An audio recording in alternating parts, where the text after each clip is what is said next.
o convidado nosso, o nosso irmão, Marcelo Neto. O Marcelo está lá em Miami Beach e é da nossa grande amizade, o Marcelo, né? E vai responder as perguntas aqui conosco. Marcelo, tudo bem com você? Um grande abraço, Andréia.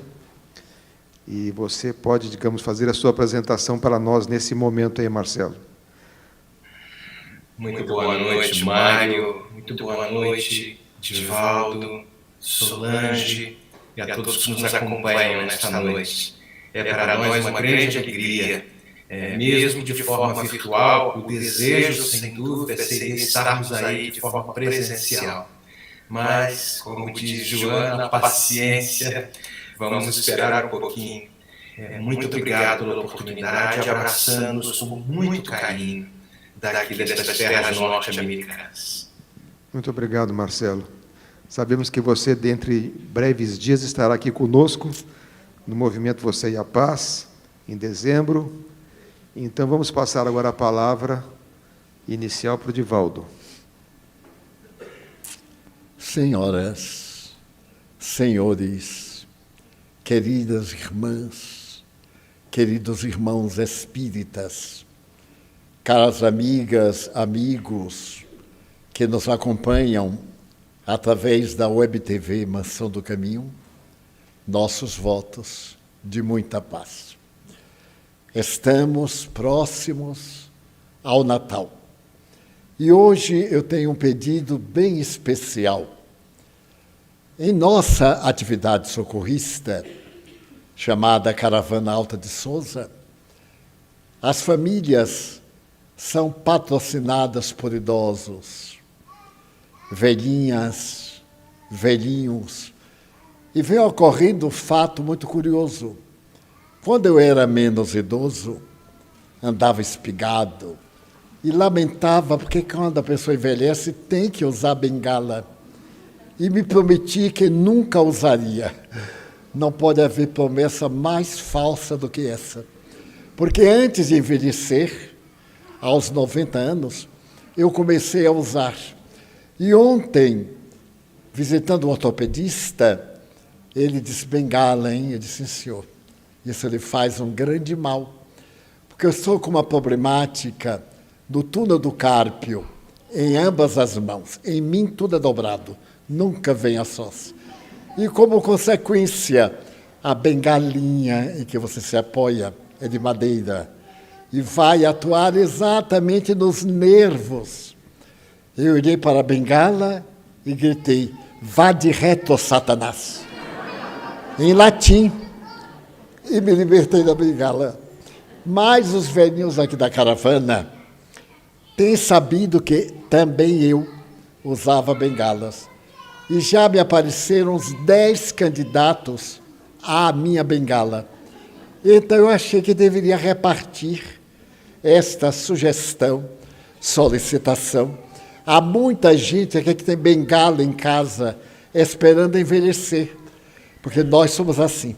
Temos um remédio, amostra grátis. Eu não vou dar não, porque quando eu adoecer já tem um remédio. Adoece e compra outro remédio. Eu não guardo remédio nenhum porque eu não quero adoecer outra vez. Imagina, eu prefiro perder o remédio hoje do que ter que comprá-lo amanhã. Então eu falei à responsável pela caravana que ia solicitar às pessoas aqui mais jovens, depois dos 80, que se alguém tiver bengala em casa, nós estamos precisando de bengala. De qualquer jeito, bengala de um pé, andador, 3 andadores, seja o que for. Nossos velhinhos agradecem. E já que falamos o verbo ajudar, eu lembro da nossa lista de Natal. Eu sei que vocês já não aguentam mais, nem eu, mas é o nosso recurso para atender às 5.000 cestas básicas do próximo Natal. Acabamos de ouvir o Marcelo, de Miami. Marcelo é brasileiro, um excelente cidadão, poliglota em espanhol, francês, inglês, italiano, mas é, sobretudo, espírita. a maior qualidade moral do querido Marcelo Neto. Já há muitos anos, ele é presidente da Federação Espírita do Estado da Flórida, nos Estados Unidos.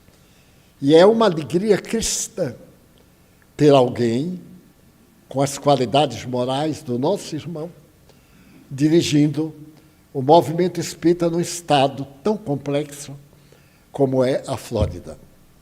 Hoje teremos a oportunidade de o ouvir. Mas eu tinha falado que ia diminuir a minha apresentação para tornar mais larga a possibilidade das perguntas. Como o Mário estabeleceu às 8h30, tudo isso aqui é efeito da Covid. 4 meses de efeitos. Nunca vi demorar tanto. E eu pagarei a ela com prece, se, por favor, passar os efeitos, porque a causa já foi embora.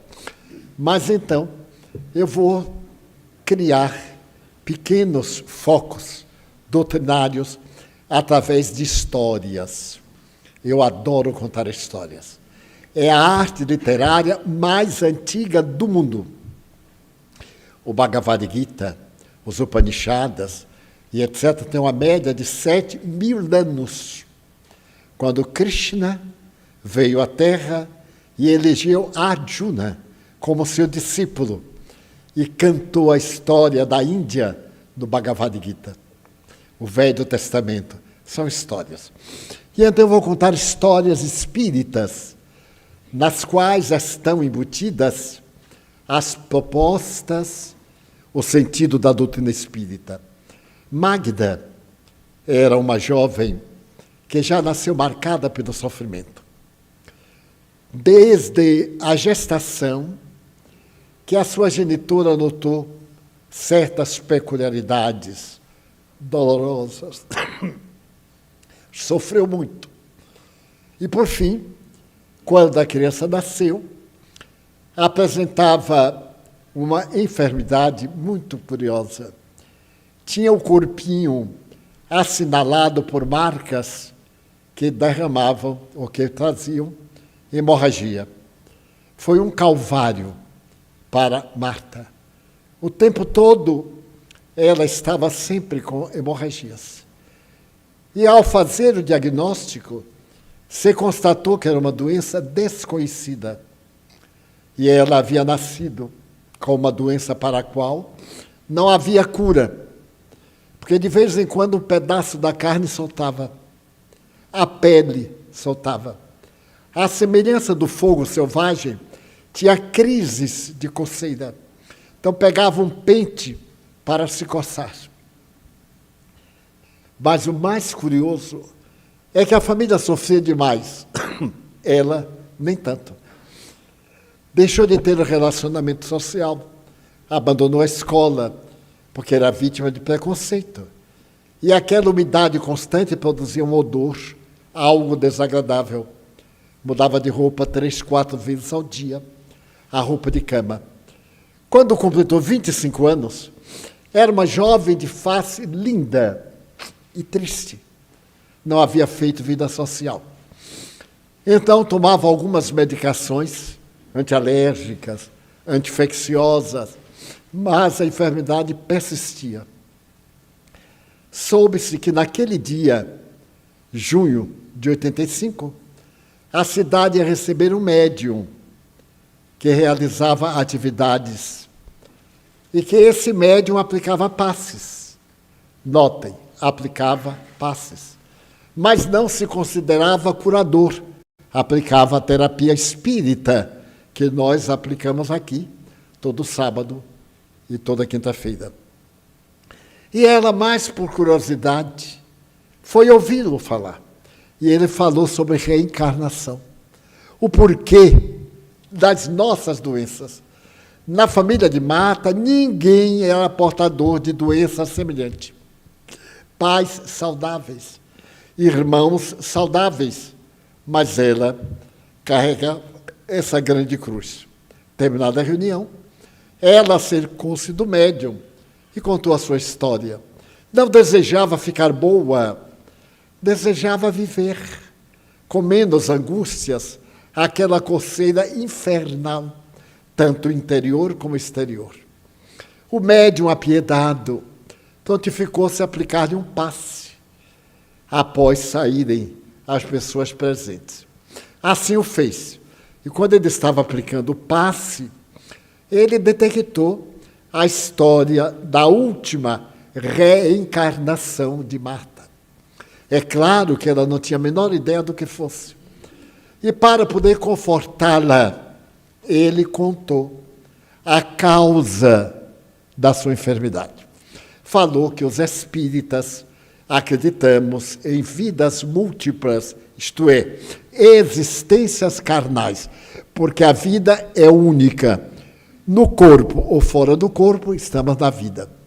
Ela ouviu como se conhecesse aquilo. E ele narrou-lhe que ela viveu na Alemanha, no apogeu do nazismo. Nesse período, a Alemanha tinha 126 campos de concentração, trabalhos forçados, campos da morte e etc. E ela era casada com um dos comandantes do campo X. Ele declarou o nome da cidade. E se revelou nela uma perversidade incomum. Os judeus que iam para o campo, os seus bens vinham em maletins. E ela se apropriava. Descobria os endereços e mandava saquear o que havia de melhor nas residências. Amealhou uma fortuna. E mais tarde, ela descobriu uma peculiaridade muito curiosa, que era possível fazer no indivíduo determinadas paisagens, pinturas, fazer o trabalho de artistas. E depois que ficava tudo bem, ela mandava tirar a pele, sem anestesia. E fazia abajur, quebra-luz, de pele humana, com desenhos coloridos. Antes de terminar a guerra, a Gestapo, a polícia secreta, descobriu a rapina dela e do marido. Ambos foram executados, fuzilados. Ela morreu. E, ao morrer, ela acordou numa região em que estavam suas vítimas. Centenas que gritavam por justiça, que pediam misericórdia, e ela padeceu inominavelmente por 30 anos, aproximadamente, até que ela se lembrou da oração. Orou, pediu socorro divino, e uma luz desceu, e a sua avó, que era uma mulher veneranda de Stuttgart, apareceu-lhe, explicou a razão das suas dores, mas cujo único caminho de redenção era renascer, com o corpo marcado do mal que fez, as centenas, se não milhares de corpos. E ela aceitou. Eu aceito. Desde que me redima, desde que me passe esse período infernal, porque o seu perispírito, nós descrevemos aqui há 15 dias, o espírito, a energia, o perispírito, o envoltório, o semimaterial e o corpo. Todos os atos nossos ficam gravados no perispírito, matéria, espírito. Transfere para o espírito, e quando reencarna, aquelas marcas boas e más estão no espírito e imprimem na matéria. Daí, nós trazemos o efeito dos nossos atos, que os indianos chamam karma. Eu não gosto muito da palavra, porque a palavra significa tem que pagar. Quando a nossa questão é tem que resgatar. O bem que se faz anula o mal que se fez. Então o médium explicou-lhe, ela ouviu e achou muito interessante. Então ela perguntou o que deveria fazer. Ele já está fazendo. Você está expungindo o mal que fez pelo sofrimento purificador.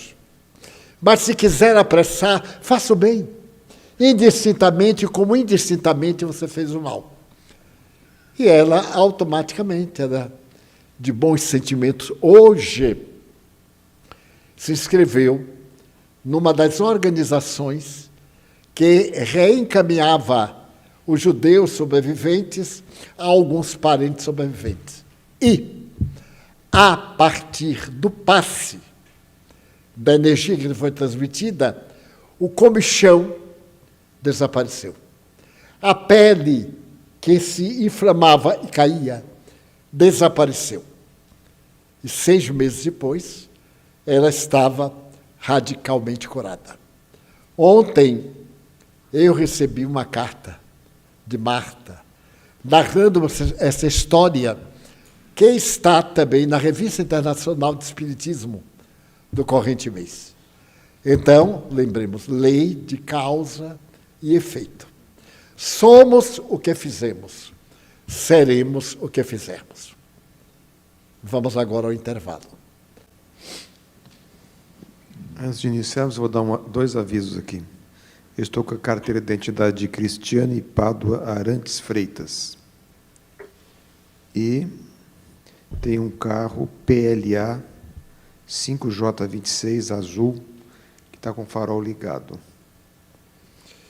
Então, vamos à pergunta para o Marcelo. Marcelo Neto. Uma pergunta que nos chega aqui de Rita Marcelo. Podemos nos curar de doenças provatórias durante a vida? O espírito tem possibilidades ainda inimagináveis para a gente, sem dúvida. Mas, sem querer devolver a pergunta, uma contra-pergunta, o que seria realmente se curar? Né? Do ponto de vista material, sem dúvida, curar corpo, uma anomalia, uma enfermidade, mas não seria talvez a coisa mais importante, curar o nosso espírito imortal? Quando se abre uma casa espírita, estudo do Evangelho, e a outra, centro de cura, pode ter certeza. A do centro de cura vai ter uma fila daqui até Ondina. Pronto, vamos botar aí bem distante. Né? Se abre a casa, estudo do Evangelho, esta mensagem que ainda nós estamos sapateando em cima e não entendemos muito bem, para que o espírito possa ser curado, talvez poucas pessoas ali estejam. Leon Denis nos traz, no capítulo 26 do livro O Problema do Ser, do Destino e da Dor, algumas questões relacionadas à dor, nos falando que a história do mundo não é outra coisa que senão a consagração do espírito humano que conseguiu superar as suas problemáticas, as suas dores, para que possa alcançar uma virtude muito maior. Tem lá no livro Material de Construção, que o nosso Emmanuel traz algumas considerações a respeito da dor. Ele fala que a dor é um constante convite da vida para que a gente possa aceitar uma entrevista com Deus. Mas o mais bonito e o engraçado, porque na semana passada estávamos fazendo uma palestra e eu peguei uma das páginas do livro Luz do Mundo, ditado pelo espírito Amélia Rodrigues, que o nosso Divaldo psicografou. E lá no capítulo 25, Amélia Rodrigues nos traz, o título se chama Cura Real. É uma conversa de 2 amigas, uma judia, Miriam, e a outra uma patrícia, Lavínia. Miriam era paralítica, habitou naquela região da Galileia, de Jerusalém. Os pais trouxeram ela para Roma e ela passou a ser uma espécie de dama de companhia de Lavínia, a Patrícia. E ela era paralítica. Aí, nesta conversa, neste capítulo belíssimo, a Miriam se atreve a falar de Jesus para Lavínia. Lavínia a rechaça no começo, deixa assim, não fala disso, pelo amor de Deus, aquele homem foi crucificado de uma forma legítima. E a nossa Miriam começa a trazer algumas considerações a respeito dos cristãos. E fala das curas, fala daquilo tudo. E a Lavínia questionou: mas você esteve com ele? E ela fala: estive com ele. Mas ele não te curou. E aí? E ela narra exatamente aquele momento glorioso, quando ela está diante do mestre. E o mestre a pergunta: o que você quer, minha filha, que eu te faça? E ela vai, é natural, uma resposta parece que muito óbvia: eu quero que o Senhor me cure, que me faça andar. E ele vai e responde: vou te dar algo muito maior, muito mais importante. Vou te dar a paz. Aquele tempo passa, ela não é curada da paralisia e não entende durante muito tempo aquela situação. Tantos foram curados por aquele homem chamado Jesus e ela não. Mas ela observou que, ao longo do tempo, muitos, não todos, que foram curados, voltaram a enfermar-se, contraindo, às vezes, moléstias muito maiores, mostrando que aquela misericórdia de acréscimo, aquela bênção que tinham recebido do Mestre, não foi devidamente introjetada dentro do espírito humano. E aí ela percebeu que com ela aconteceu algo diferente. Ela passou a angariar uma paz que nunca conseguiu imaginar. E aí no final da página ela fala para Lavínia: eu estava curada, Lavínia, não do corpo, mas da minha alma, o que é muito mais importante. Voltando à pergunta então inicial, nós podemos nos curar? É possível que sim. Existem determinados mecanismos da misericórdia divina que nós desconhecemos. Mas o mais importante é nós mergulharmos dentro da nossa própria alma e buscarmos este homem de Nazaré que segue ecoando dentro dos nossos espíritos, nos convidando: venham, tereis aflições no mundo, é verdade. Mas ele falava de uma paz diferenciada e dizendo que venceu o mundo e nos convida a vencer este mundo íntimo. Obrigado, Marcelo. Uma pergunta que nos chega aqui do público, Divaldo Tiala. Por que ocorre a comunicação mediúnica durante o estado de sonambulismo, similar à incorporação na reunião mediúnica? No estado alterado de consciência, que denominamos sonambulismo, o espírito encarnado deixa um espaço muito amplo para comunicações. Se o espírito encarnado se desloca e dialoga com alguém e encontra, parece uma comunicação mediúnica. É como se ele estivesse incorporado com aquele espírito. É, portanto, muito comum nos estados sonambúlicos as comunicações com seres espirituais. O que difere na reunião mediúnica? Na reunião mediúnica, não é necessário que o médium seja sonambúlico. Ele basta ser portador da possibilidade do encontro com os espíritos e, mesmo lúcido, entrar em contato, que nós chamamos incorporação. Mas o espírito não entra no corpo do médium. A comunicação é sempre mente a mente, é telepática. Quando o médium vai apurando essa captação, além da mensagem psíquica, ele passa a ter as sensações físicas, o mal-estar, palpitações. A forma como desencarnou aquele comunicante, ele passa a sentir antes e depois de dada a comunicação. Daí o sonambulismo é um fenômeno anímico da própria alma, que os espíritos utilizam para comunicar-se. E na reunião mediúnica é o fenômeno da incorporação, que pode ser consciente, como no caso que eu citei, como pode ser sonambúlica, tanto para escrever, psicografia, para pintar, psicopictografia, para tocar qualquer instrumento, para oralmente psicofonia e etc. Bem, Marcelo, a nossa segunda pergunta vem de Adelaide. Conversar rotineiramente em casa sobre parentes, amigos, conhecidos falecidos pode causar algum incômodo para nós ou para o espírito? Vai depender muito de como nós estamos tendo esta conversa. Será que talvez nessa evocação mental, esta conversa com aqueles que ainda estão encarnados conosco, o sentimento que nos move para que essas conversas aconteçam é algum sentimento de desgosto, algum sentimento de revolta contra Deus, como era bom quando ele estava aqui, por que Deus o tirou.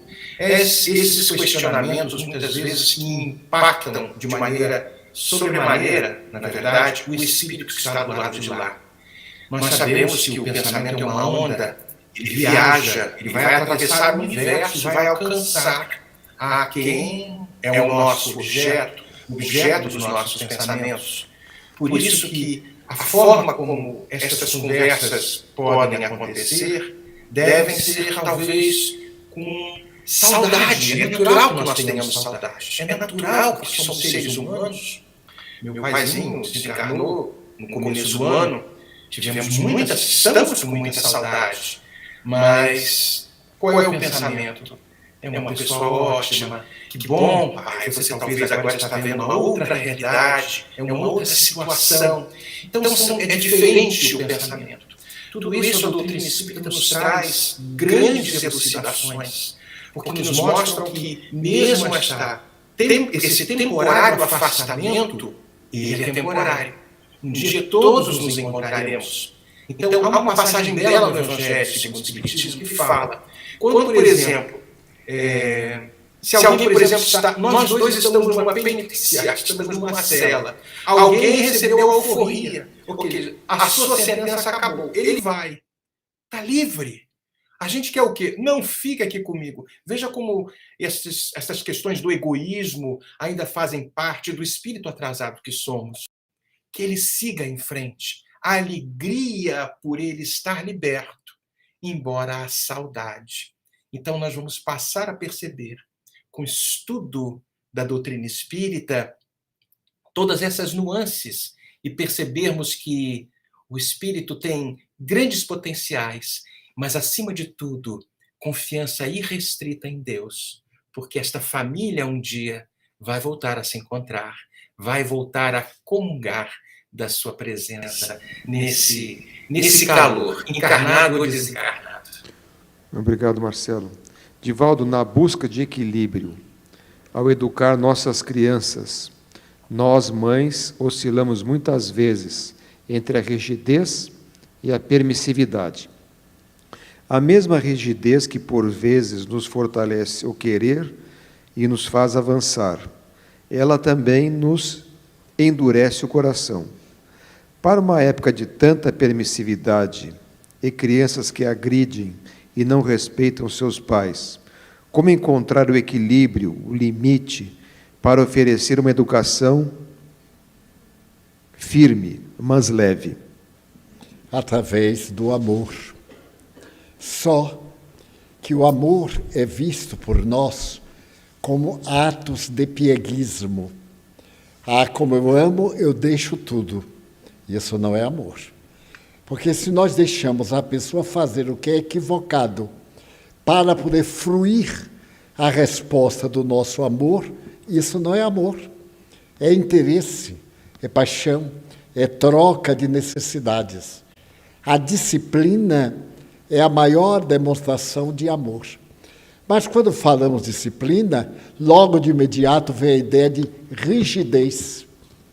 A disciplina é o hábito correto de proceder. O estômago tem a sua capacidade digestiva.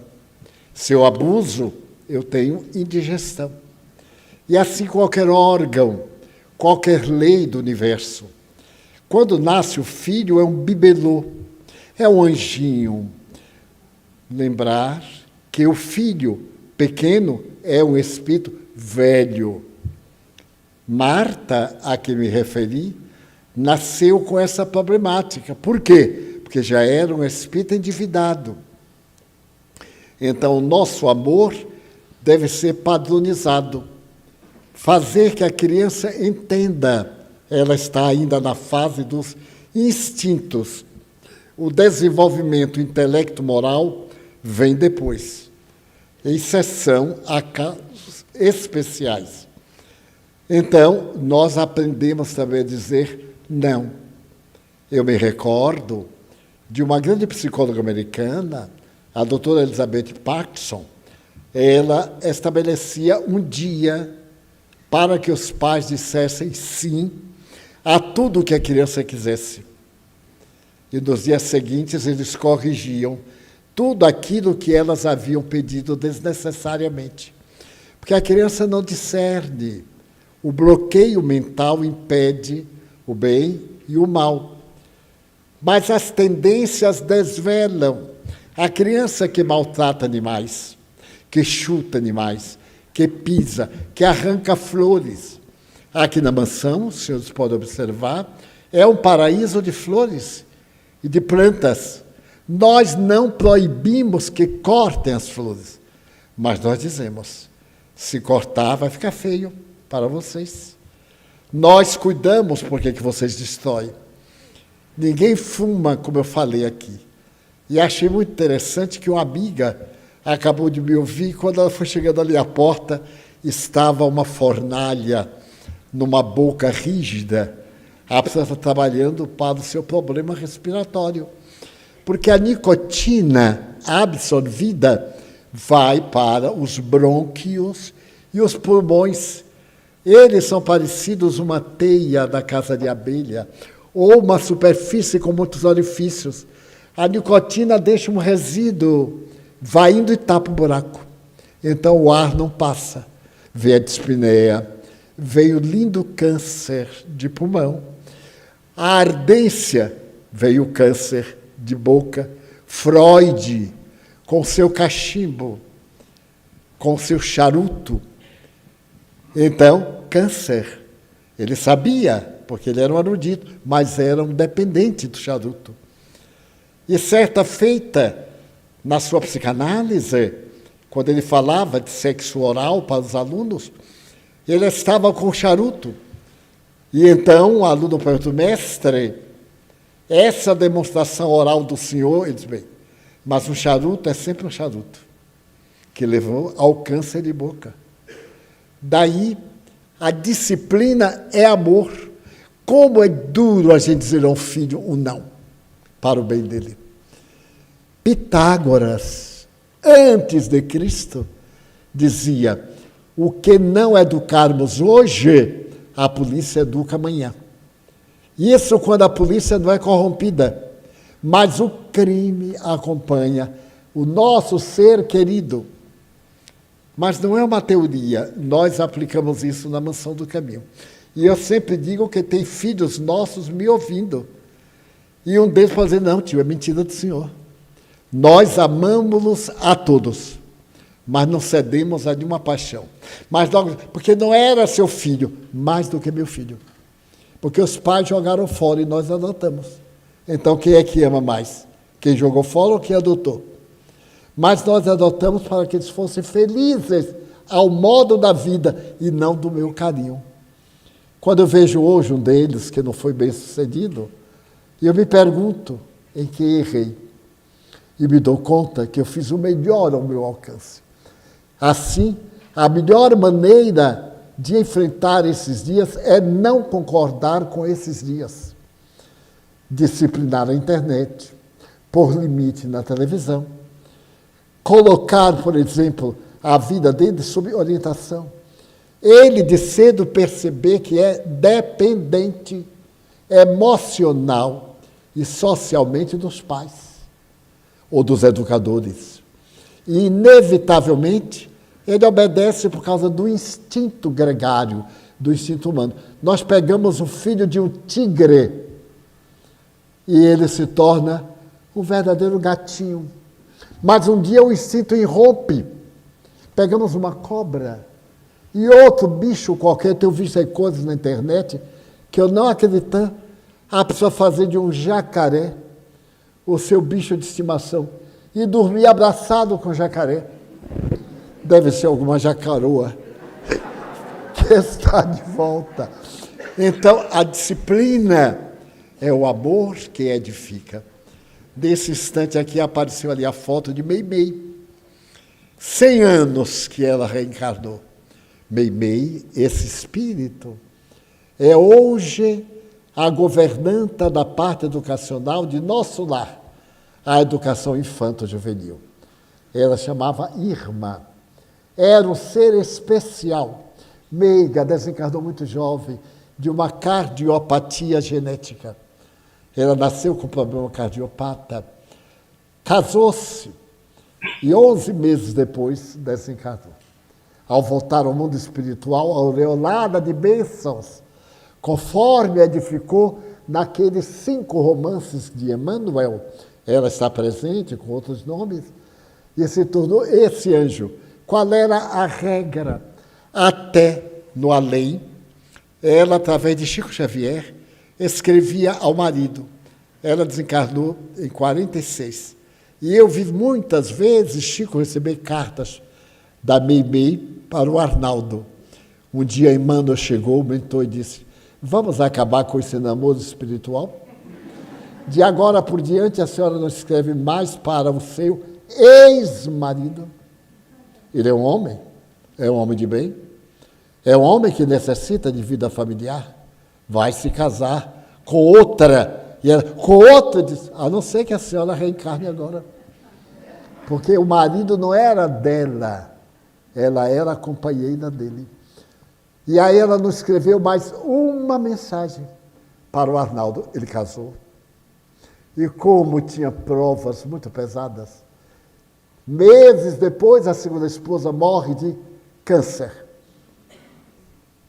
Passa uma temporada, ele casa pela 3ª vez.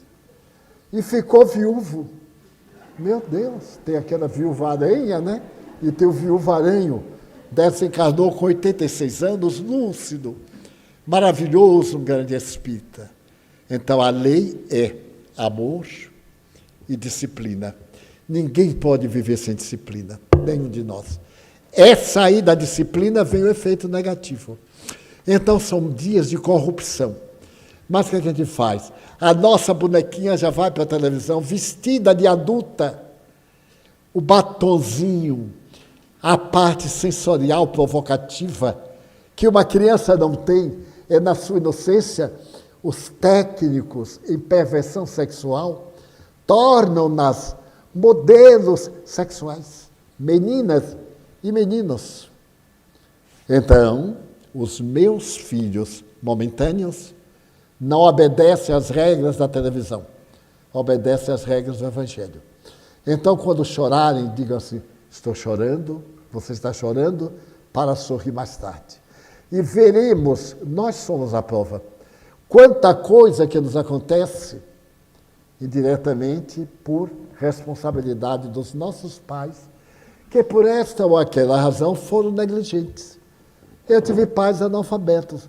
Meu pai aprendeu a desenhar o nome para poder votar. E ele era um biótipo muito curioso. Quando eu tinha 3 anos, eu me lembro que houve uma eleição.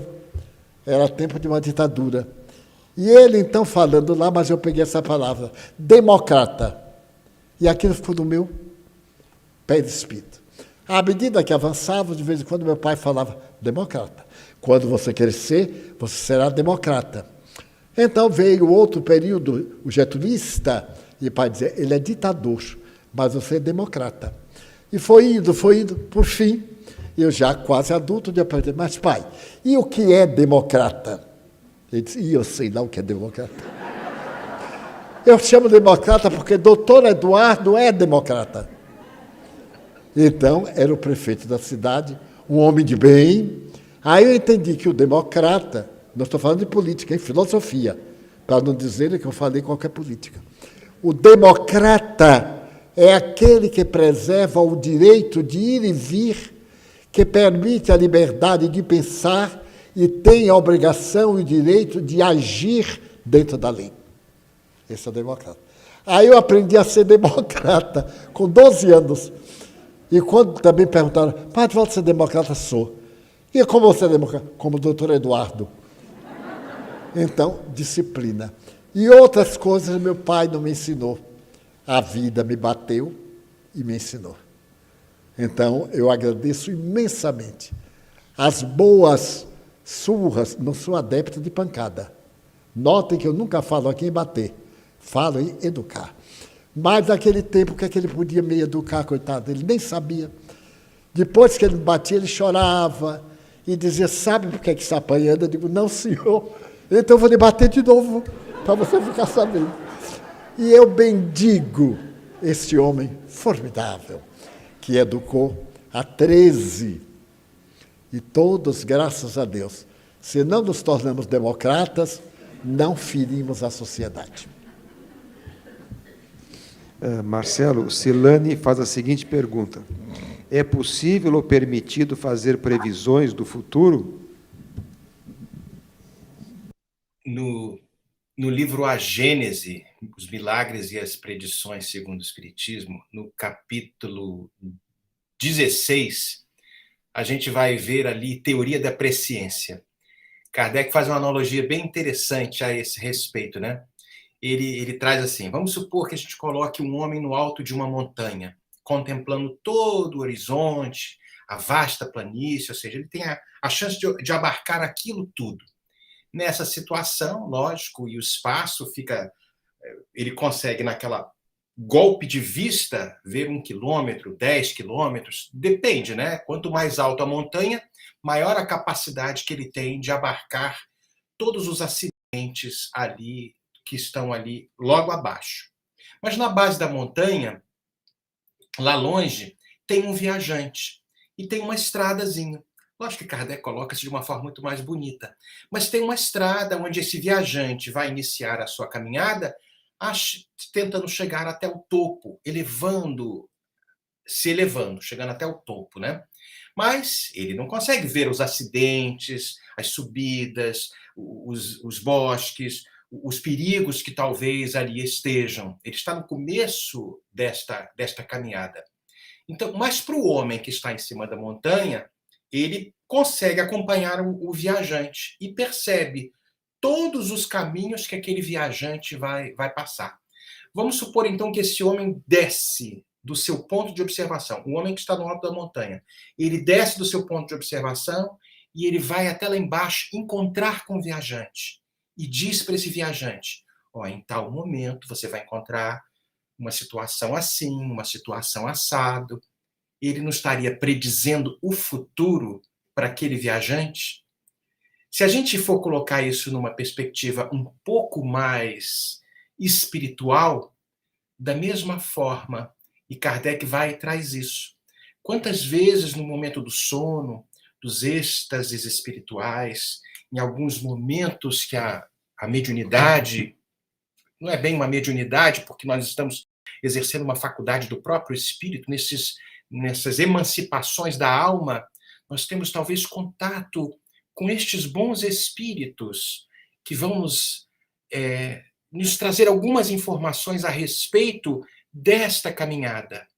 Quais os acidentes? Não todos eles, porque senão nós seríamos marionetes. Não é mais ou menos tendo acesso a este homem que está no topo da montanha, significando que está numa vibração mais alta. Vamos imaginar aqui o nosso mentor espiritual. Quanto mais elevado este mentor espiritual, maior a capacidade de abarcar todo o horizonte. E aí, tendo esta informação deste homem que está nesta posição mais alta, não seria mais ou menos uma forma de nós antevermos o futuro, termos ciência do que vai acontecer? Assim é mais ou menos o que Kardec nos traz neste capítulo 16, que fala da presciência do futuro. Muitos de nós vão falar, mas isso não acontece toda hora? Se não acontece desta forma, é porque talvez o conhecimento do futuro nos seja prejudicial. Muitas das vezes, esse conhecimento antecipado nos entravaria o exercício do livre-arbítrio. Poderíamos, então, estar paralisados no trabalho. Vamos supor, vou ganhar na loteria amanhã. Eu já vou pendurar as chuteiras hoje. Então, muitas das vezes, essas informações não existem, não nos são fornecidas, para que a gente possa, até passando pelos obstáculos, exercitando a nossa capacidade de pensar, passando pelas dores. A dor é uma bênção que Deus envia aos seus eleitos, está ali na mensagem da paciência, para que a gente possa exercer, construir dentro de cada um de nós outras qualidades que talvez nós que ainda desconhecemos. Quantos profetas Isaías, profetas Ezequiel e tantos outros do Velho Testamento nos trouxeram mensagens da vinda do Messias, conseguiam abarcar muito mais além, porque havia uma programação e para eles foi permitido estas informações. As Escrituras vieram e nós as conhecemos. Quando o Messias chega, estou trazendo aqui o exemplo da vinda do Messias, tudo aquilo se cumpriu. Ou seja, havia uma programação. Então, nós tivemos aqueles profetas, aqueles médiuns, tiveram acesso a estas informações. Então, é possível. Sem dúvida, é possível. Muito obrigado, Marcelo. Divaldo, uma pergunta de Ivete sobre uma questão do Livro dos Espíritos que diz assim: pode um homem mau, com o auxílio de um mau espírito que lhe seja dedicado, fazer mal ao seu próximo? Você poderia tecer alguns comentários relacionando-a com as agressões sofridas pelos médiuns? Ninguém está fadado à prática do erro. Por isso ele é dotado do discernimento, o livre-arbítrio. Fazer isto ou fazer aquilo depende da vontade e das circunstâncias. Quando os médiuns, os profissionais de saúde, todo mundo que se dedica ao bem, se volta para o bem, no mundo espiritual, há um movimento de entidades nobres para protegerem esse indivíduo das forças que se digladiam no mal. Porque o mundo espiritual é o mundo causal. Lá, nós primeiro existimos para depois existirmos aqui. Então, esses espíritos maus comprazem-se em vampirizar, vamos dizer, o indivíduo com o seu sexo. A função primordial do sexo é a reprodução. Mas para que a reprodução possa dar-se prazerosa, a divindade gerou o êxtase. Porque através do êxtase, a pessoa é atraída uma pela outra. E como consequência vem o nascimento ou renascimento. Mas entre este prazer se tornar uma repetição exaustiva, é como comer além da possibilidade do estômago digerir. Torna-se um vício. E aquele prazer deixa de ter a profundidade para se tornar uma satisfação, que o indivíduo vai variando de acordo com o seu estado emocional. Não é de surpreender que a pessoa pode manter relacionamentos variados, sem a menor afetividade, apenas pelo hábito mental. Daí o Evangelho diz, só em pensar já cometeu adultério. Aqui a palavra adultério não é apenas conjugal, é desrespeito à lei. Porque antes de agir, nós pensamos. Passa uma pessoa aqui sensual, vestida sensualmente. E todo mundo sabe quando está vestido sensualmente. Se a pessoa coloca o decote, além do risível, do equilíbrio, tem uma finalidade. Exibir, nenhum mal, mas é o toque sensual. Então você vai falar conosco, no caso a mulher. E aí, segura, ela está consciente de que é provocadora. E aí chama a atenção, porque automaticamente a pessoa olha. E aí fica debruçado, de vez em quando solta, segura. Não, se botou o decote, como eu vi um dia Chico dizer assim. Chegou aquela mulher, não era um decote, era uma brecha. E então ela, por mais que apertasse, não dava. Aí Chico sorriu e disse assim, ô minha filha, todo mundo vê, deixa eu também ver. Porque só estava com pudor junto ao Chico, porque sabia que ele tinha caráter. Mas o resto é resto. Eu achei isto de uma profundidade. E me permitam adornar agora com uma anedota. Uma dessas pessoas estava vestida especialmente e um homem ficou olhando para ela. Ela disse, está olhando para o meu broche? Ele disse, não, estou olhando para o aeroporto. Porque nós sabemos, né? A nossa astúcia tem uma finesse que até assusta a gente. Quanta gente fica pensando aqui na caridade e termina num relacionamento nada caridoso? Ah, mas estou ajudando. A quem? Ao prazer seu. Porque na hora que o objeto de prazer não mais atender, se larga como uma coisa usada. E nós também somos usáveis. Daí é necessário que nós tenhamos muito cuidado nessa parte, nessa proposta. E procuremos, acima de tudo, as diretrizes augustas do Evangelho de Jesus. Marcelo, uma pergunta aqui que nos chega de Amália. Como ajudar um adolescente com depressão que não ouve conselhos, tem baixa estima e insegurança intensas? Eu estou quase chamando o pai do Divaldo para poder dar um jeito nesse menino.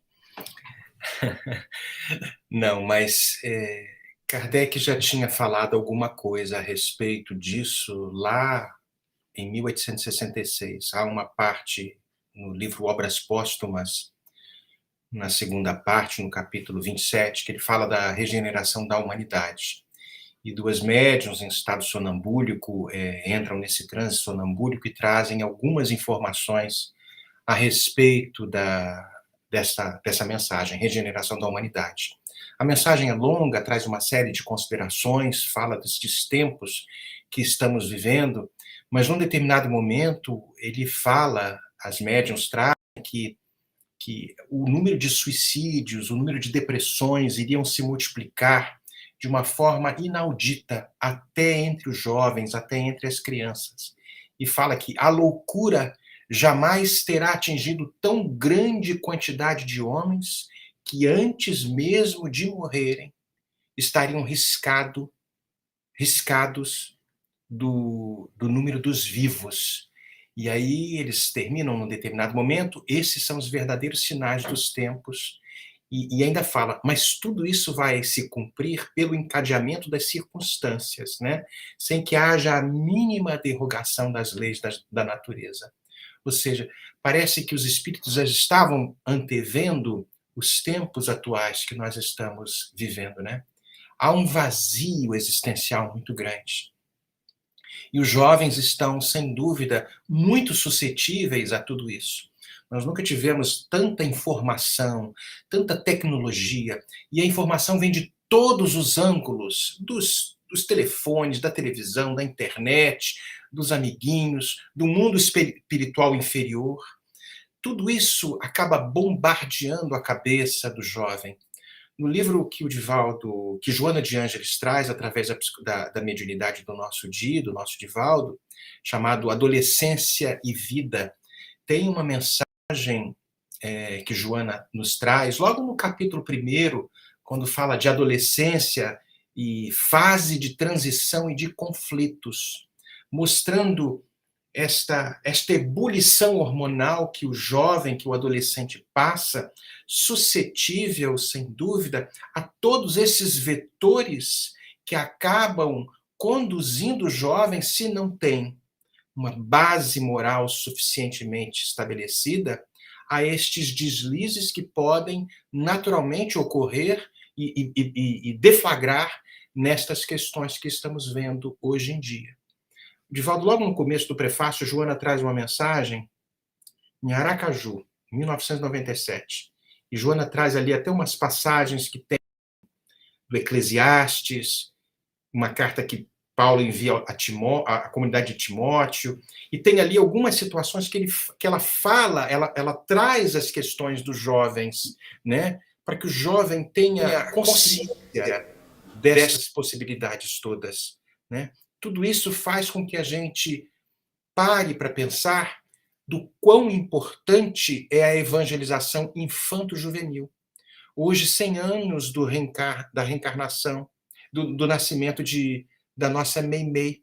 Olha só, 100 anos. Veja como é importante trazer para o jovem esta noção, e que só a doutrina espírita consegue trazer com uma beleza inimaginável.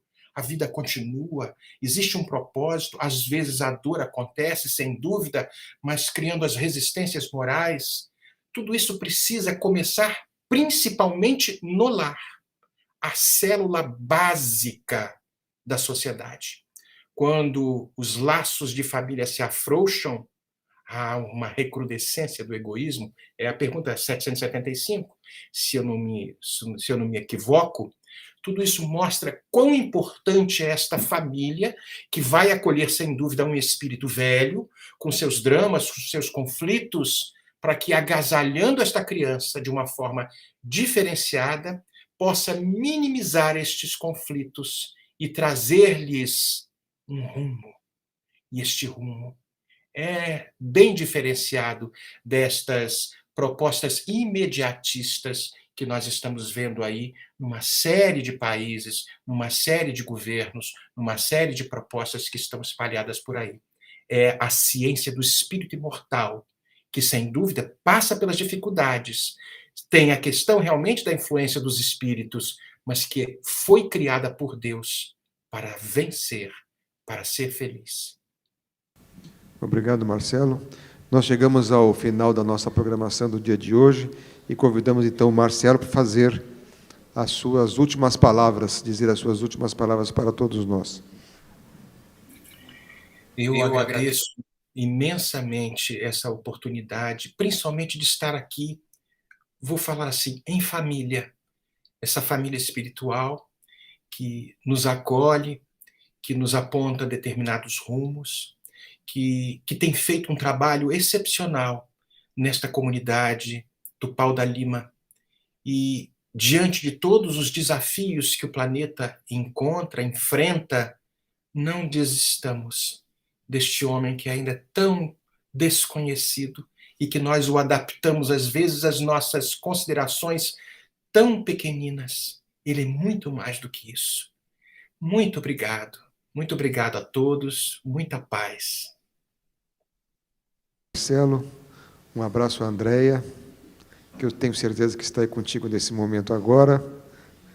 Um abraço aqui ao nosso querido Divaldo, à professora Solange, à equipe da Mansão do Caminho, ao público em geral, aqueles que nos assistem remotamente à nossa transmissão, via YouTube e os outros canais virtuais, a nossa tradutora de Libras, Isiane. Obrigado, Isiane. Né?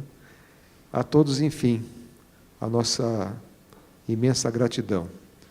Nós vamos agora convidar a Divaldo para a última parte da nossa reunião, que é a aplicação dos passes coletivos com os médios da nossa instituição.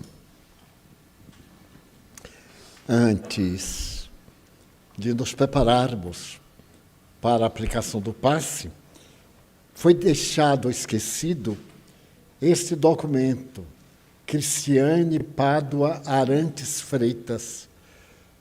A carteira de identidade foi encontrada, está aqui as ordens. Se alguém conhecer a proprietária, ou se ela estiver aqui, terminada a reunião, está aqui guardada. É um documento muito valioso. Vamos agora para a parte prática. A teórica dá-nos um espaço agora para a aplicação. E se alguém como nós, e Marta, a que nos referimos, estiver com algum problema na saúde, na alma, aproveitemos para que seja aplicada a energia. Eu achei curioso que a primeira pergunta que veio foi exatamente sobre isso. Eu havia acabado de contar a história e veio a pergunta: a pessoa está doente, se fica boa, etc. E Marcelo respondeu maravilhosamente. Então vamos pedir aos médiuns passistas para que tomem os seus lugares. Consideremos este como sendo um momento muito relevante.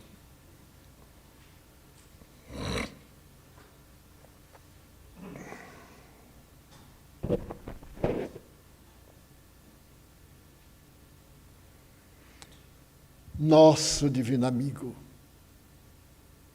tu disseste: e tudo o que pedirdes ao Pai, orando, Ele vos atenderá. Naturalmente, nos atenderá conforme as leis soberanas da vida, mas nos atenderá. Abençoa os companheiros que se vão doar suas energias psíquicas, suas vibrações mediúnicas, seu campo vibratório, a benefício de si mesmos e de todos nós. Pedimos por nós, os andarilhos da evolução. Ajuda-nos neste momento conturbado a bem discernirmos e a bem procedermos. Também abençoe, Jesus, os nossos afetos, aqueles a quem amamos, nossos adversários, que tenham ou não razão de inimizar-se conosco. Ajuda-os. Ajuda as entidades perversas, encarnadas e desencarnadas, que se comprazem na loucura. Recordamos os suicidas que choram, que se desesperam. Ó Senhor, nós te pedimos pelos enfermos, aqueles que são portadores de expiações através da doença, do abandono, da pobreza de qualquer natureza. Ainda te pedimos, Senhor, em favor de nossa casa, nosso santuário, o que conseguimos de melhor para ofertar-te? Faze que nossa água se impregne de bênçãos de saúde, de paz. Paz de que tanto necessitamos. Paz na família, no trabalho, paz no Brasil, paz na terra. Não temos como expressar-te gratidão, Jesus, porque tu habitas a província do nosso coração. Mas agradecemos-te ao Pai Celestial, à Mãe Santíssima, aos Espíritos Nobres, rogando que sigam conosco hoje, amanhã e sempre. Que assim seja. Está terminada a nossa reunião desta noite.